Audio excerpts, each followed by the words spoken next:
किसी भी इंसान की इच्छा शक्ति और दृढ़ संकल्प उसे भिखारी से राजा बना सकती है। दोस्तों नमस्कार, मैं सरिता पांडे आप सबकी दोस्त आर्यन एजुकेशन एकेडमी पर आ गई हूँ आप लोगों के लिए अपनी प्रिपरेशन को जारी रखने के लिए, आगे बढ़ाने के लिए। आप देख रहे हैं दोस्तों स्क्रीन पर एक थॉट, किसी भी इंसान की इच्छा शक्ति और दृढ़ संकल्प उसे भिखारी से राजा बना सकती है। दोस्तों आपने अपनी लाइफ में ऐसा कई बार देखा होगा, अक्सर सुनने में आता है कि कुछ बच्चों ने ऐसा कर दिखाया। बहुत ही गरीब माता पिता की औलाद, एक रिक्शा चलाने वाले पिता का पुत्र आईएएस बन गया, पीसीएस बन गया। ऐसा कुछ जब सुनने को मिलता है तो क्या अंतर होता है, क्या ऐसा होता है जिससे कि ऐसी चीजें निकल करके आती हैं? इच्छा शक्ति, इच्छा शक्ति और दृढ़ संकल्प, ये दो शब्द अपने आप में बहुत बहुत ही मायने रखते हैं दोस्तों। इच्छा शक्ति और दृढ़ संकल्प वो ताकत है कि वो भिखारी से राजा भी बना सकता है। बिल्कुल। तो आप जो हैं, जैसे हैं, आज ही अपने मन में इच्छा शक्ति को जगाइए, एक दृढ़ संकल्प लीजिए कि आप कर सकते हैं। बात सिर्फ सोच की होती है दोस्तों। इस एक लाइन में कुछ भी नहीं है, बट अगर आप इसको दिल से उतार लेना तो बहुत कुछ है इसमें। भिखारी और राजा, कितना अंतर होता है। और वही बात है, कैसे हो सकता है ये? इच्छा शक्ति और दृढ़ संकल्प से।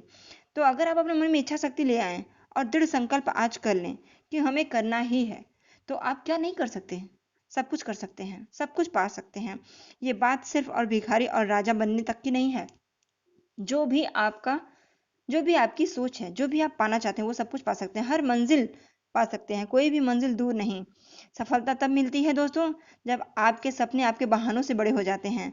तो बहानों को अवॉइड कीजिए, बहाने मत कीजिए कि नहीं ये नहीं है, वो नहीं है, ये सुविधा नहीं है, ऐसे नहीं है, नहीं कर सकते।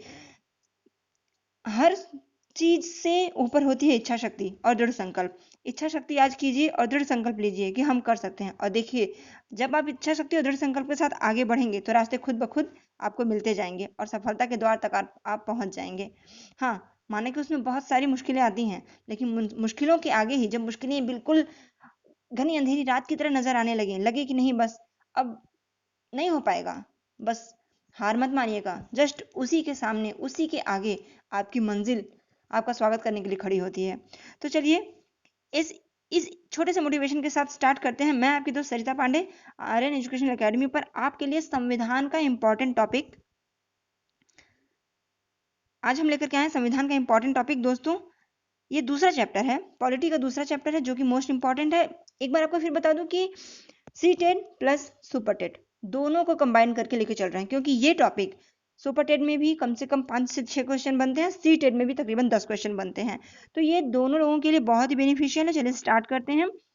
बिल्कुल दृढ़ संकल्प और इच्छा शक्ति को बनाए रखिए, आप कर सकते हैं। कुछ भी ऐसा नहीं है जो कि पॉसिबल नहीं हो दोस्तों, कुछ भी ऐसा नहीं है।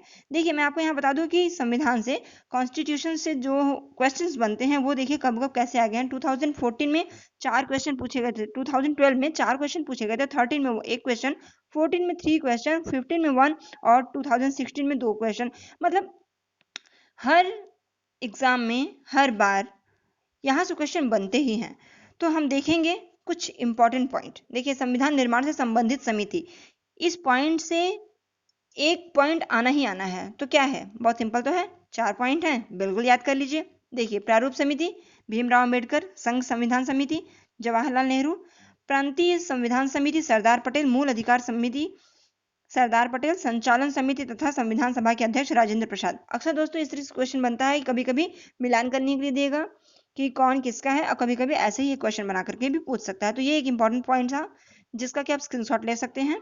चलिए आगे बढ़ेंगे, देखेंगे कुछ और तथ्य। देखिए, भारतीय संविधान के कुछ प्रमुख स्रोत, ये भी एक इंपॉर्टेंट पॉइंट है। इन स्रोतों से भी क्वेश्चन बनते हैं। तो आज का जो है वीडियो बहुत ही इंपॉर्टेंट है दोस्तों, तो फटाफट अपने दोस्तों को शेयर कीजिए।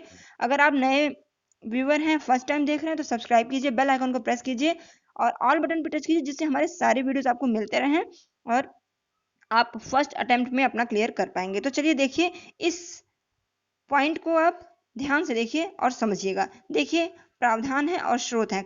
कौन सा प्रावधान? आपात उपबंध है, जर्मनी के वाइमर संविधान तथा 1535 के अधिनियम से लिया गया है। तो ये चीजें कहाँ से क्या लिया गया है, ये आपके लिए इंपॉर्टेंट है। तो मैं आपको ये धीरे धीरे दिखा रही हूँ, इसका आप स्क्रीनशॉट ले लीजिए, क्योंकि क्वेश्चन भी करना है दोस्तों हमें, क्वेश्चन इसी से बनेंगे, इसलिए मैं आपको ये दिखा रही हूँ कि आप यहाँ से स्क्रीनशॉट ले सकते हैं। ओके फ्रेंड्स, चलिए यहाँ देखिए आपके लिए भारतीय संविधान में निर्धारित मूल अधिकार: समानता का अधिकार, स्वतंत्रता का अधिकार, शोषण के विरुद्ध अधिकार, धार्मिक स्वतंत्रता का अधिकार, शिक्षा एवं संस्कृति, शिक्षा संस्कृति का अधिकार, संवैधानिक उपचारों का अधिकार, ये चीजें देखिए इंपॉर्टेंट है कि नहीं, यहीं से क्वेश्चन बनते हैं दोस्तों। तो ये सारी चीजें आप वीडियो को पॉज करके स्क्रीनशॉट लेकर के या फिर नोट करके याद कर लीजिएगा। ये हमने प्रोवाइड किया है आपके लिए इसलिए क्योंकि कुछ फ्रेंड्स ऐसे हैं जिनके पास सुविधा नहीं है, साधन नहीं है, हो सकता है कि उनके पास बुक प्रोवाइड ना हो। तो वही मैंने कहा ना, दृढ़ संकल्प और इच्छा शक्ति हो तो क्या कुछ नहीं हो सकता। आज आप हमारी वीडियो देख रहे हैं तो आपके पास बुक भी नहीं है, तो भी आप यहाँ से स्क्रीनशॉट लेकर के अपनी तैयारी कर सकते हैं, अपना नोट्स बना सकते हैं। चलिए दोस्तों क्वेश्चन स्टार्ट करते हैं। देखिए फर्स्ट क्वेश्चन है, यहाँ से इंपॉर्टेंट क्वेश्चन है, ध्यान दीजिएगा। भारत में संविधान सभा के सिद्धांत का दर्शन सर्वप्रथम किसके द्वारा तैयार किया गया था? भारत में संविधान सभा के सिद्धांत का दर्शन सर्वप्रथम किसके द्वारा तैयार किया गया था? यहाँ पे ऑप्शन है आपका बाल गंगाधर तिलक, महात्मा गांधी, मोतीलाल नेहरू और जवाहरलाल नेहरू। बताइए क्या होगा आंसर? यहाँ पर दोस्तों देखिए पहला ही ऑप्शन सही हो जाएगा आपका, बाल गंगाधर तिलक। भारत में संविधान सभा के सिद्धांत का दर्शन सर्वप्रथम किसके द्वारा तैयार किया गया था? स्वराज विधेयक 1895 में बाल गंगाधर तिलक द्वारा। ठीक है, पहला आंसर राइट हो जाएगा आपका।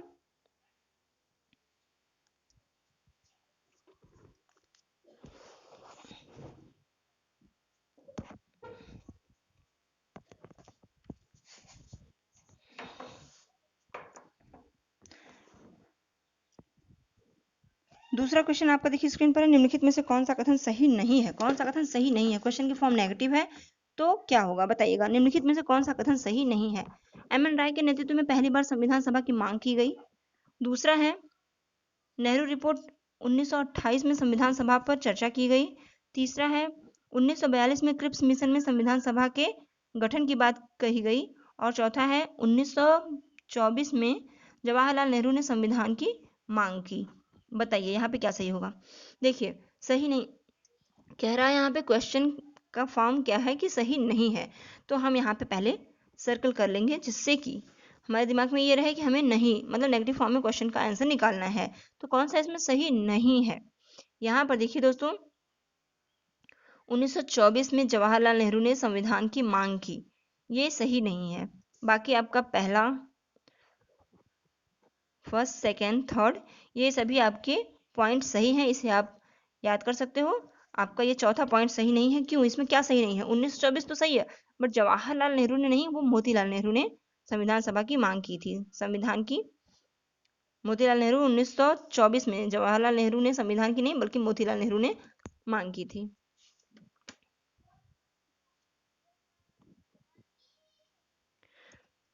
उन्नीस में मोतीलाल नेहरू ने संविधान सभा की मांग की थी। ओके, तो आपके ये पॉइंट्स सभी सही हो जाएंगे, बस यहाँ जवाहरलाल नेहरू की जगह पे मोतीलाल नेहरू आप कर देंगे। बाकी ये पॉइंट्स आपके लिए इंपॉर्टेंट है तो याद कर लीजिएगा। आगे चलेंगे, देखेंगे भारतीय संविधान सभा के संबंध में निम्न कथनों पर विचार कीजिए। क्या है आपका? ऑप्शन है, संविधान सभा का गठन कैबिनेट मिशन योजना द्वारा किया गया। संविधान सभा के सदस्यों का निर्वाचन अप्रत्यक्ष रूप से विधान सभा द्वारा किया जाना था, जिसमें देशी रियासतें भी शामिल थी। अब इन दोनों में से बताना है आपको कि कौन सा कथन सही है। केवल ए, केवल बी, ए बी दोनों, या फिर ना तो ए ना तो बी। क्या सही होगा? यहाँ पर जो आपका क्वेश्चन है इसमें देखिए, संविधान सभा का गठन कैबिनेट मिशन योजना द्वारा किया गया था, ये तो बिल्कुल सही है। और दूसरी बात क्या है, संविधान सभा के सदस्यों का निर्वाचन अप्रत्यक्ष रूप से संविधान सभा द्वारा किया जाना था, जिसमें देशी रियासतें भी शामिल थी। ये आपका गलत हो जाएगा। तो यहाँ आपका पहला सही है, मतलब आंसर क्या बनेगा आपका? केवल ए, फर्स्ट ऑप्शन आपका राइट हो जाएगा। केवल ए, आपका ए पॉइंट सही है बट बी गलत है। ठीक है, अगला क्वेश्चन देखेंगे। क्वेश्चन 4 है आपका, निम्नलिखित में से कौन सा कथन सही नहीं है? अगेन क्वेश्चन की फॉर्म नेगेटिव, तो हम सर्कल जरूर कर लेंगे जिससे कि हमें ये रहे कि हमें नहीं ढूंढना है। ठीक है, तो यहाँ पर देखेंगे कि 13 दिसंबर 46 को नेहरू ने उद्देश्य प्रस्ताव प्रस्तुत किया, बिल्कुल सही है। संविधान का निर्माण कई समितियों की सहायता से किया गया, जी हाँ ये भी सही है। संविधान के निर्माण में 2 वर्ष 11 माह 18 दिन लगा, जी हाँ बिल्कुल ये भी सही है। और यहाँ से क्वेश्चन बनता है, इसको याद कर लीजिएगा, आपको पता ही होगा, अगर नहीं पता है तो नोट कीजिए कि संविधान के निर्माण में 2 वर्ष 11 माह 18 दिन का समय लगा था। ये एक कॉमन क्वेश्चन हो चुका है और अक्सर आ जाता है, ठीक है, तो ये आपको पता होना चाहिए। संविधान के सभी प्रावधान 26 नवंबर 1949 को लागू किए गए थे। तो क्वेश्चन की फॉर्म क्या थी, नेगेटिव थी कि क्या सही नहीं है, तो यही सही नहीं होगा दोस्तों कि संविधान के सभी प्रावधान 26 नवंबर 1949 को लागू किए गए थे। अब इसमें सही नहीं है पूछा है, तो ये सही नहीं है। क्यों ये सही नहीं है इसको बताऊं मैं, कि संविधान के सभी प्रावधान दिया गया ना, तो सभी प्रावधान 26 नवंबर 1949 को लागू नहीं किए गए थे, बल्कि कुछ प्रावधान लागू किए गए थे, ठीक है, कुछ ही प्रावधान लागू किए गए थे, न कि सारे, ठीक। चलिए आगे बढ़ेंगे। नेक्स्ट क्वेश्चन है यहाँ पर,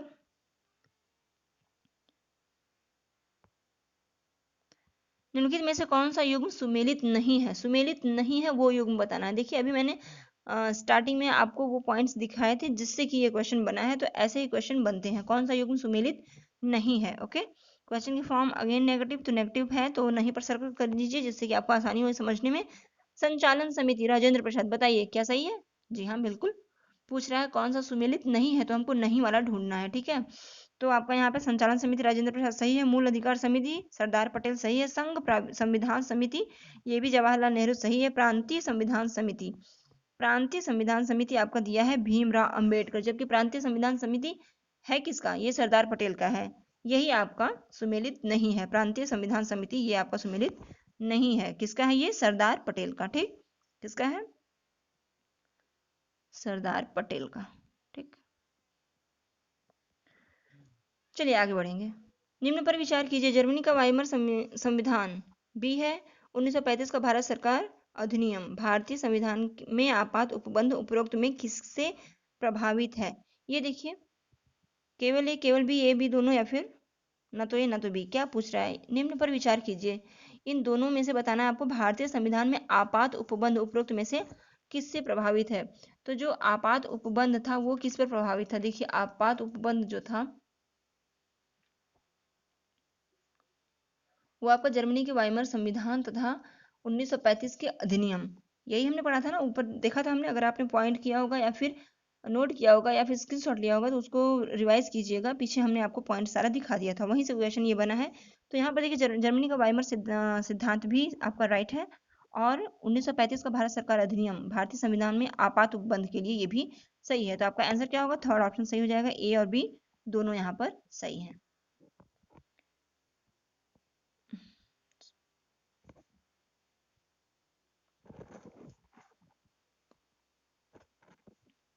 नेक्स्ट क्वेश्चन है, निम्नलिखित कथनों पर विचार कीजिए, भारतीय संविधान में संघात्मक शासन तथा केंद्र की अवशिष्ट शक्ति का प्रावधान कनाडा से लिया गया है।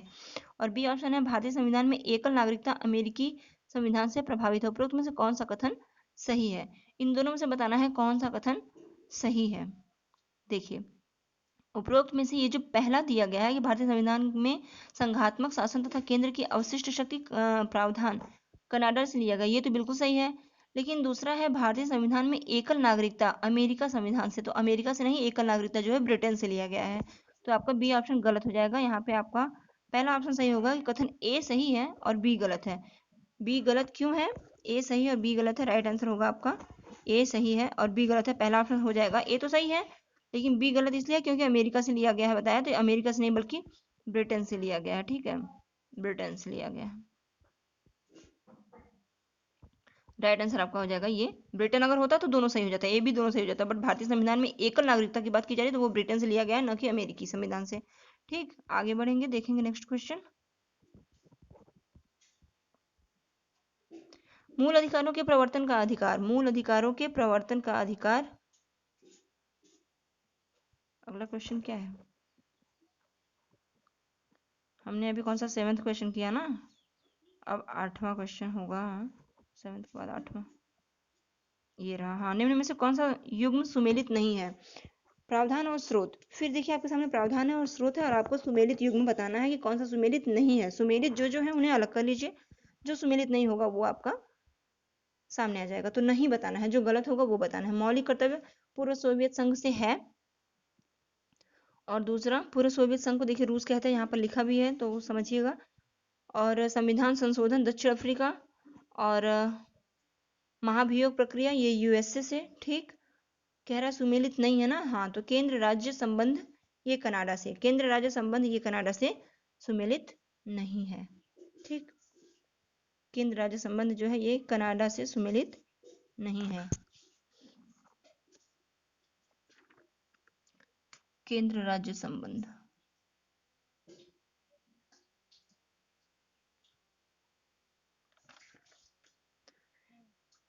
ठीक, यहाँ पे ये हो गया। अगला है क्वेश्चन आपका, संविधान के किस अनुच्छेद में अल्पसंख्यकों को प्रशिक्षण अल्पसंख्यकों को शिक्षण संस्थान की स्थापना का प्रावधान किया गया है? अनुच्छेद 25, अनुच्छेद 28, अनुच्छेद 29 और अनुच्छेद 30। क्या कहा जा रहा है?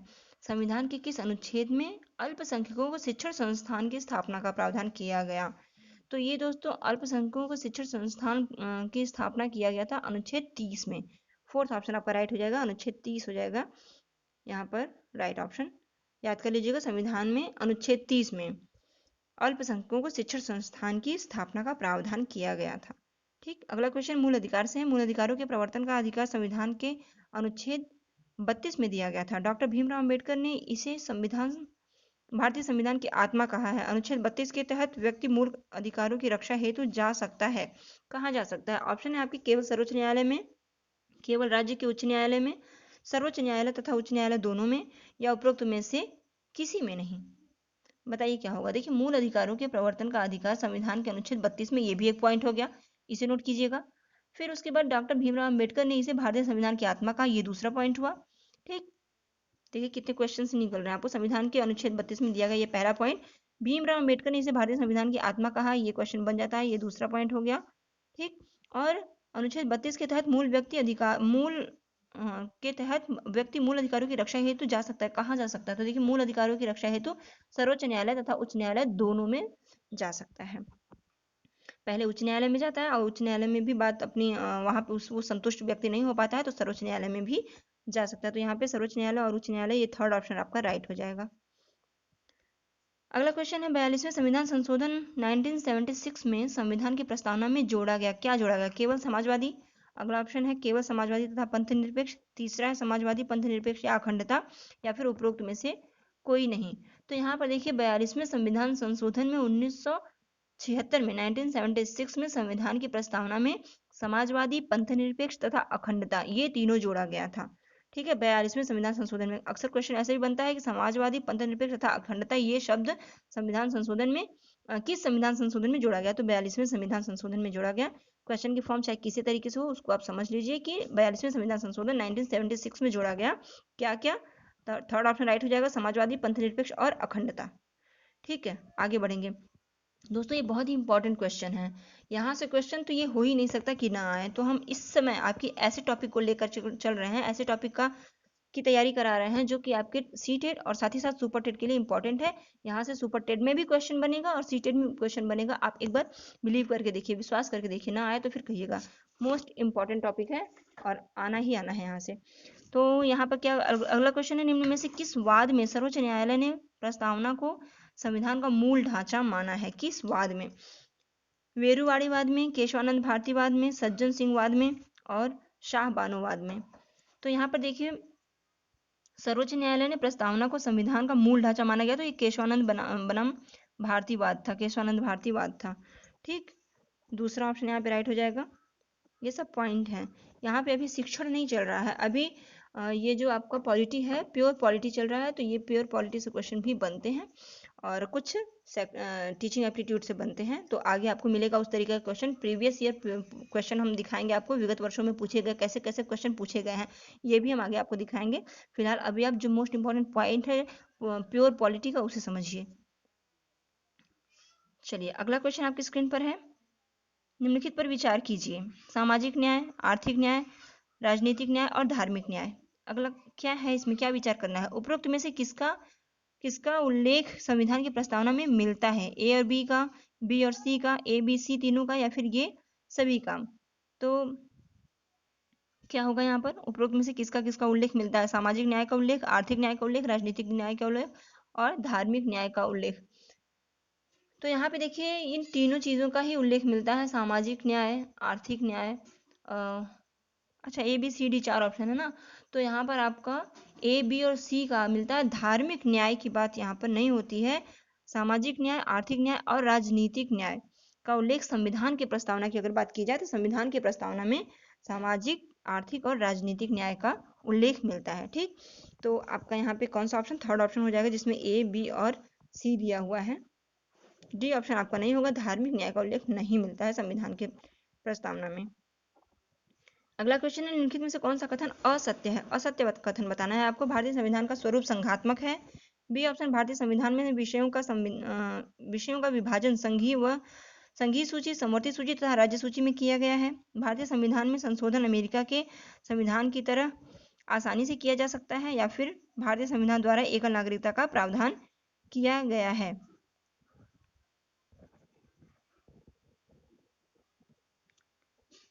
यहाँ जो क्वेश्चन है आपका, इसमें देखिए कथन असत्य है, असत्य पूछा है, तो इसे सर्कल जरूर कर लीजिएगा दोस्तों, जिससे कि प्रॉब्लम ना हो। अक्सर यहीं पर हम मिस्टेक कर जाते हैं कि हम सत्य कथन देख कर ढूंढने लगते हैं इसमें क्या सही है, और वहीं पर टिक करके चले आते हैं। हमें लगता है कि सही है, बट हमारा एक क्वेश्चन मिस हो जाता है, जिससे कि एक नंबर से हम कुछ भी हो सकता है। तो यहाँ पर असत्य बोला गया है, इसको जरूर सर्कल करेंगे और समझेंगे क्या है। तो देखिए, भारतीय संविधान में संशोधन अमेरिका के संविधान की तरह आसानी से किया जा सकता है, ये सत्य नहीं है, यही असत्य है। यहाँ पे आपका भारतीय संविधान के विषयों का विभाजन संघीय सूची, ये तो ठीक है। भारतीय संविधान में संशोधन अमेरिका के, हाँ थर्ड ऑप्शन यहाँ पे सही हो जाएगा, क्योंकि असत्य पूछा गया है तो अमेरिका के संविधान की तरह आसानी से किया जा सकता है, ये आपका सही नहीं है। ठीक है, आगे बढ़ेंगे। नेक्स्ट क्वेश्चन क्या है? सुमेलित करना है आपको। यहाँ पर देखिए, निम्नलिखित युग्मों को सुमेलित कीजिए। अधिकार और संबंधित अनुच्छेद है, किस अनुच्छेद में कौन सा अधिकार है, ये आपको सुमेलित करना है। विधि के समक्ष, अनुच्छेद 17। विधि के समक्ष समता, अनुच्छेद 17। लोक नियोजन, अनुच्छेद 18। लोक नियोजन की में अवसर की समानता, अनुच्छेद 18। और उपाधियों का अंत, अनुच्छेद 16। अस्पृश्यता का अंत, अनुच्छेद 14। देखिए दोस्तों, यहाँ पे साफ साफ आपको ये दिख रहा होगा, अस्पृश्यता का अंत जो है अनुच्छेद 14 नहीं है, बल्कि 17 में है अस्पृश्यता का अंत। तो फिलहाल मिलान करना है, इसे थोड़ा सा छोटा करते हैं और मिलान करते हैं। देखिए, अस्पृश्यता का अंत अगर 17 में है तो सीधा पहले डी को लेके जाइए 17 में। ठीक है, अस्पृश्यता का अंत अनुच्छेद 17, जी हाँ, यहाँ हो गया। अब विधि के समक्ष समानता, पहला को देखते हैं, पहला का क्या होगा। तो विधि के समक्ष समानता जो है वो अनुच्छेद 14 से है, स्टार्ट होता है। पहले विधि के समक्ष समता ही समानता, स्वतंत्रता, फिर है लोक नियोजन में अवसर की समानता। लोक नियोजन में अवसर की समानता, ये थर्ड में हो जाएगा, ये हो जाएगा अनुच्छेद 16। ठीक, और उपाधियों का अंत, उपाधियों का अंत हो जाएगा आपका अनुच्छेद 18। अब यहाँ पे आपको मिला क्या? देखिए, पहले का हो जाएगा फोर्थ, विधि के समक्ष समता है ये अनुच्छेद 14 में, और दूसरे का लोक नियोजन वाला हो जाएगा आपका थर्ड, और फिर हो जाएगा आपका उपाधियों का अंत, ये सेकंड हो जाएगा, एंड डी ऑप्शन हो जाएगा ये फर्स्ट। ठीक, अस्पृश्यता का अंत यहाँ पहले नंबर पे है, अनुच्छेद 17। तो हमें मिला क्या? कूट के अकॉर्डिंग हमें मिल गया 4 3 2 1। अब हम आगे चलेंगे, कूट में मिलान करेंगे। ऐसे ही क्वेश्चन में हम उलझ जाते हैं अक्सर, और क्वेश्चन गलत हो जाता है। तो कूट में के अकॉर्डिंग हमें क्या मिला? 4 3 2 1। कहाँ पे है आपका 4 3 2 1? इसको देखिएगा, 4 3 2 1, जी हाँ, 4 सेकेंड में भी है, बट 3 2 1 नहीं है, 4 से फोर्थ में है। तो चौथा राइट आंसर हो जाएगा आपका, चौथा 4 3 2 1, ये आपका राइट आंसर हो गया। ठीक है, आगे बढ़ेंगे और इन्हें याद कर लीजिएगा दोस्तों। यहाँ पर देखिए, ये इंपॉर्टेंट क्वेश्चन था मिलान करने के लिए, क्योंकि यहाँ पे क्या था, ये सारी चीज़ें इतनी इंपॉर्टेंट हैं कि यहाँ से क्वेश्चन आने ही आने हैं। यहाँ पे मैं आपको याद दिला दूँ कि जो मैंने करवाया अभी आपको, देखिए यहाँ पे मैंने दिया है धार्मिक स्वतंत्रता का अधिकार, संस्कृति और शिक्षा संबंधी अधिकार, संवैधानिक उपचारों का अधिकार, यहीं से क्वेश्चन देखिए बने थे। और ये सारी चीज़ें आप याद जरूर कर लीजिएगा, या फिर स्क्रीनशॉट ले लीजिए, या फिर पॉज करके वीडियो को नोट कर लीजिएगा। ठीक है, देखिए, स्वतंत्रता का अधिकार, ये समानता का अधिकार, भारतीय संविधान के निर्धारित मूल अधिकार हैं, ये सब ये आपके लिए इंपॉर्टेंट है। और ये देखिए, ये एक इम्पॉर्टेंट, इसे आपको बिल्कुल याद रखना है, जुबान पे याद होना चाहिए। जो प्रावधान है भारतीय संविधान के प्रमुख स्रोत, प्रावधान और स्रोत है, कौन से प्रावधान किस स्रोत से, मतलब कहाँ से लिए गए हैं, ये कुछ इंपॉर्टेंट है, ठीक है। आप इसका स्क्रीनशॉट लीजिए, ठीक, या फिर नोट कीजिए, बट इंपॉर्टेंट है, याद कर लेंगे तो आपका यहाँ से कोई क्वेश्चन नहीं जाएगा। और एक ये पॉइंट, यहाँ से एक या दो क्वेश्चन बन सकता है, या फिर मिलान करने के लिए दे सकता है, या फिर सीधे सीधे क्वेश्चन बना सकता है, तो ये भी इंपॉर्टेंट है। यहाँ से क्वेश्चन दोस्तों, पिछली बार भी मैंने सुपर टेट का एग्जाम दिया था, यहाँ से क्वेश्चन सुपर टेट में भी बने हैं और आपके सीटेट में भी बने हैं। तो चलिए दोस्तों, इसी के साथ हम अपना वीडियो समाप्त करते हैं। आज के लिए बस इतना ही। अगला वीडियो हमारा संविधान पर ही होगा। विगत वर्षों में पूछे गए प्रश्न, कुछ मोस्ट इंपॉर्टेंट क्वेश्चंस लेके आऊंगी, तकरीबन 15-20 क्वेश्चन होंगे जो कि पिछले वर्ष में पूछे गए हैं। उसमें आप समझ पाएंगे किस तरीके से क्वेश्चन बना है, बिल्कुल इसी टॉपिक से आएगा। और यही चीजें अगर आप पढ़ लेते हो तो आप देखिएगा कल के वीडियो में आप कितना अच्छा प्रेजेंट कर पाएंगे, क्योंकि आज आप टॉपिक को समझेंगे और कल आप क्वेश्चन देखेंगे। तो क्वेश्चन बिल्कुल इसी पर बेस है, बस क्वेश्चन की फॉर्म थोड़ी सी चेंज है। तो आपको कल मिलेगा विगत वर्षों में पूछे गए प्रश्न संविधान से, कॉन्स्टिट्यूशन से। चलिए अगले वीडियो में फिर मिलेंगे। कैसा लगा हमारा प्रयास, कमेंट कीजिएगा, ज़्यादा से ज़्यादा लोगों तक शेयर कीजिए। अगर आप फर्स्ट विजिटर हैं तो प्लीज़ सब्सक्राइब कर लीजिए और बेल आइकन को प्रेस कर दीजिए, जिससे आपको हमारे वीडियोस मिलते रहें। आज के लिए बस इतना ही। अगले वीडियो में फिर मिलेंगे एक मोस्ट इंपॉर्टेंट टॉपिक संविधान के साथ, जिसमें कि विगत वर्षों में पूछे गए प्रश्न होंगे। ओके फ्रेंड्स, आज के लिए इतना ही। धन्यवाद।